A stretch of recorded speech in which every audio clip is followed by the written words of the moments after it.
Donc, nous sommes en train de résoudre un problème sur des séries, bien sûr géométriques. Et là, nous allons nous allons avoir un peu disons, trois éléments ou trois concepts à parcourir. Le premier, dans cette question, il s'agit d'une balle qui tombe d'une hauteur de 10 pieds. Donc, on a bien illustré ce qui se passe à droite. Elle atteint 80% de sa hauteur précédente après chaque rebond. Donc, c'est-à-dire que chaque nouveau rebond va être 80% du rebond précédent. On veut savoir quelle hauteur la balle atteint-elle après le sixième rebond. Quelle est la distance verticale totale parcourue? N'oubliez pas là, il y a des montées et des descentes. Donc, des descentes et des montées. Ensuite, des descentes, etc. Donc, euh, pour chaque, vous avez des bons et des rebonds. C'est si la balle continue de rebondir, quelle est la distance verticale totale qu'elle parcourt. Donc là, on est en face d'une série géométrique infinie, qui est la distance verticale totale qu'elle parcourt. Si la balle continue de rebondir, on ne sait pas combien de fois cette balle va rebondir. Bon, alors on y va tout de suite avec notre première partie du problème qu'on doit régler. C'est que on doit déterminer exactement quelle est la distance, quelle hauteur la balle atteint-elle après le sixième rebond. Donc là, on est dans un cas de série géométrique. Suite, excusez-moi. Suite géométrique.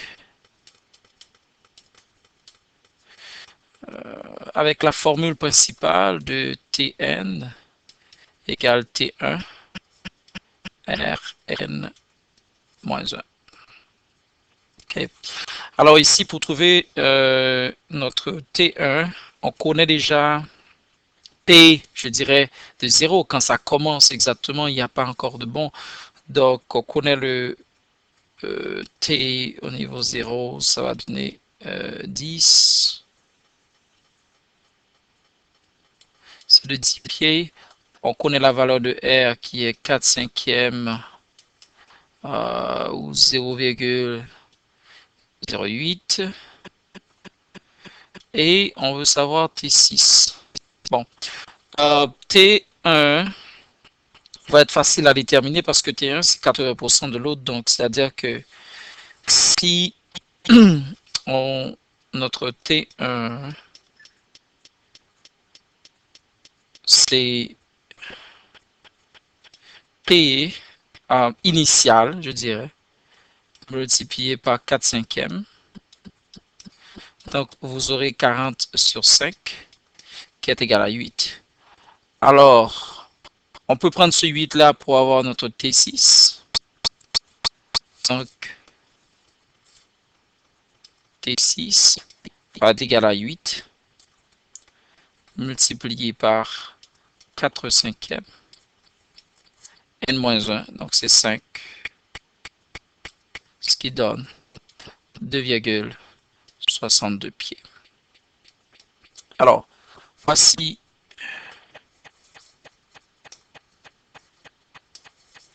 la hauteur qu'atteindra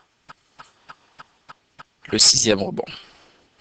Maintenant, B, il faut trouver la distance verticale totale parcourue par la balle quand elle frappe le sol pour la sixième fois. Ici, peut-être on doit trouver on va avoir beaucoup de papier pour expliquer ça. Donc, on veut trouver la distance totale verticale. C'est bien parce qu'il y a aussi une distance horizontale, mais on veut trouver distance verticale totale.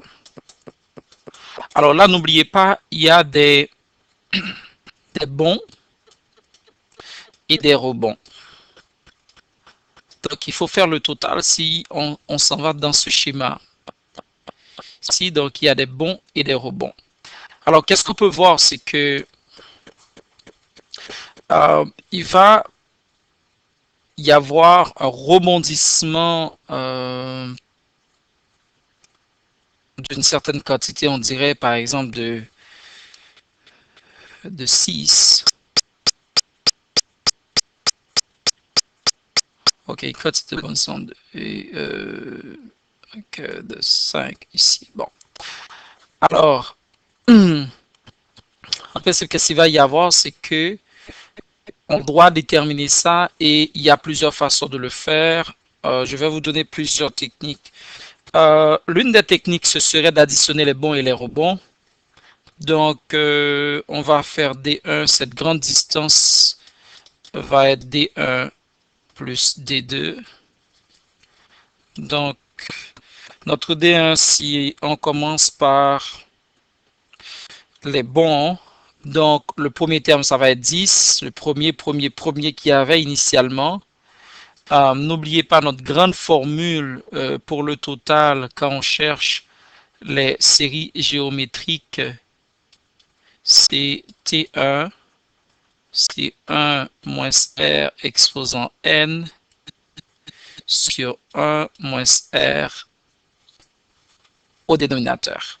Donc, on va avoir notre T1 qui ici le 10, 1 moins toujours 4 cinquièmes exposant 6,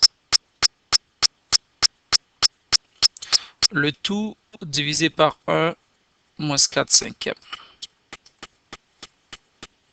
Okay. Alors, ceci dit, on va avoir D1 qui est égal à 10 multiplié par 0,737.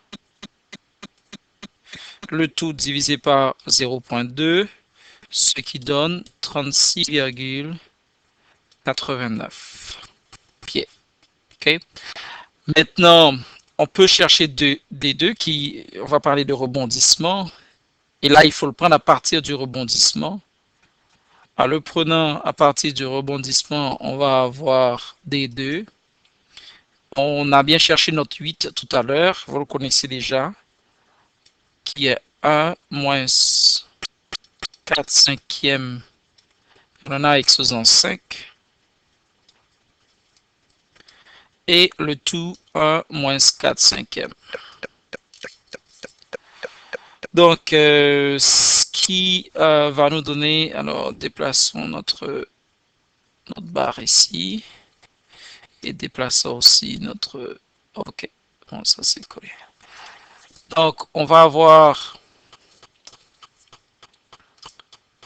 comme résultat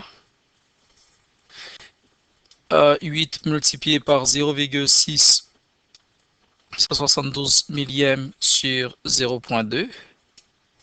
Donc, le résultat va être 26,89.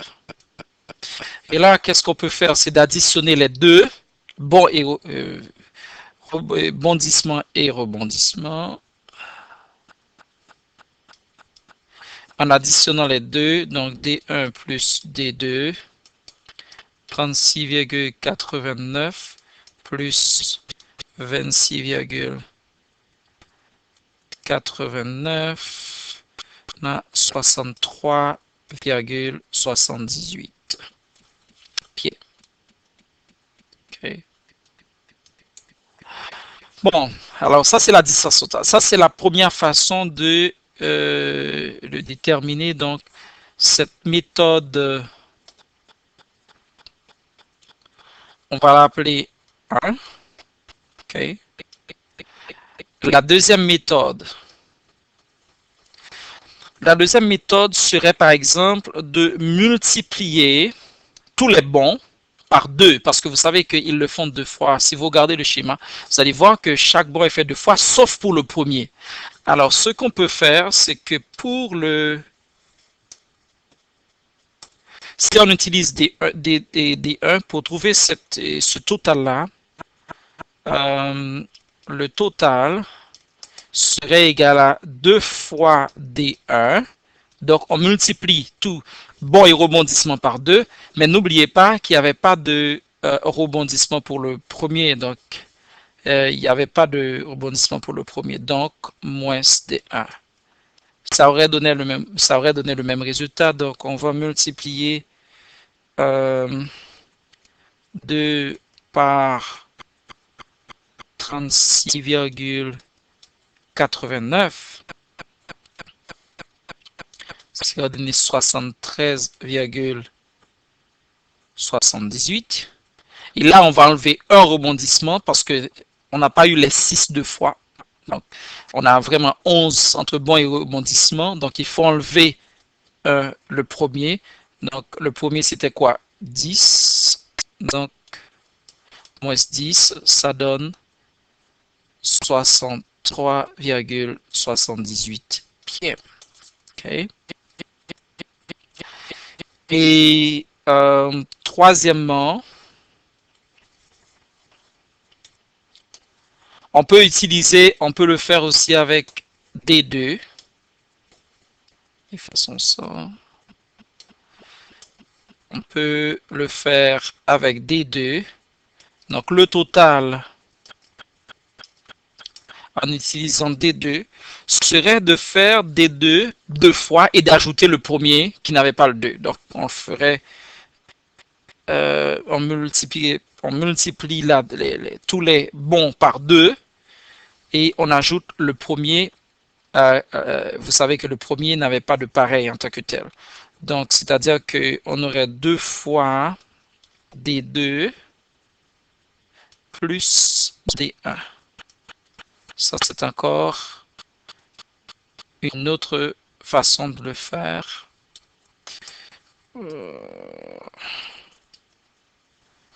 Donc, ce qui va donner D2 est égal à 26,89.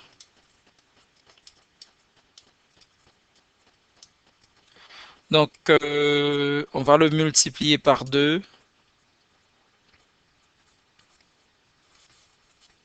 C'est 53,78, auquel on ajoute 10.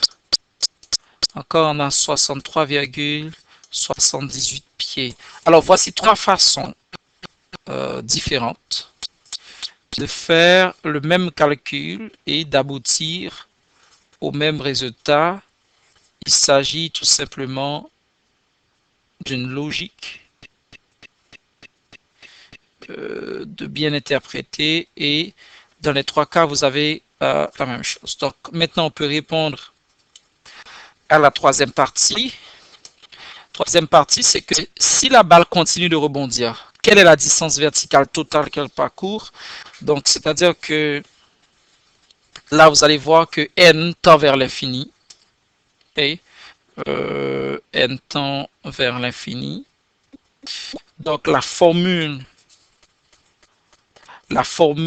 des séries géométriques devient S l'infini égale à T1 sur 1 moins R. Et il faut faire attention parce que est-ce que ça dépend, on va faire les mêmes considérations, est-ce qu'on le fait avec les bondissements ou est-ce qu'on le fait avec les rebondissements? Okay, ici c'est un ou. Alors, nous on va choisir de faire ça. Faisons-le avec les bondissements. Donc, rebondissement plutôt. Alors, S à l'infini va être égal à 8 divisé par 0,2, ce qui donne 40. OK? Maintenant, qu'est-ce qu'on va faire avec 40? On va faire la même chose qu'on a fait avec D2. OK? Comme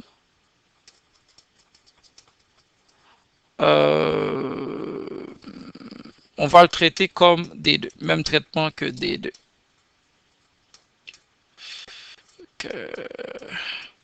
Alors, qu'est-ce qu'on va faire ici? On va avoir 2 fois S plus le premier rebondissement.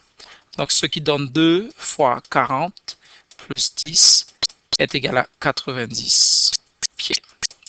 Alors, voici le résultat de ce problème qui prend à la fois cette partie, on peut l'appeler tout court, c'est la partie de la suite géométrique avec la fameuse somme Tn est égale à T1 Rn-1. Dans la deuxième partie, c'était la somme. Donc, on avait ce qu'on appelle la série géométrique. Et dans la troisième partie, on avait ce qu'on appelle série géométrique infinie. Merci.